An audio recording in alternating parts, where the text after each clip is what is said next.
And after crushing the wood chips, and we will go to the next process. Is the hammer mill grinding machine.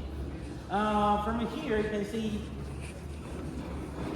that we have an 75 kilowatt electric motor hammer mill, and from here it's an big hopper under the deep ground, so you can use your wheel loader load the raw material, the wood chips, into this hopper, and then 10 meters belt conveyor transport this wood chips to a hammer mill.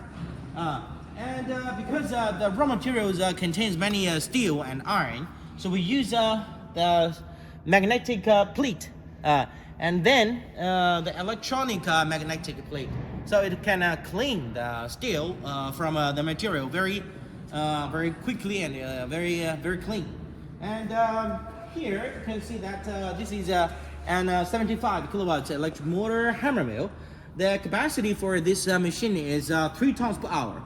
And with the fan blower working, and cyclone and the dust collector, they are finished. The grinding sawdust will drop from this airlock, and this airlock we put an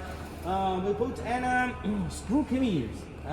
The screw conveyors hopper connected directly to the airlock, and the screw conveyors will transfer this sawdust to a pellet machine.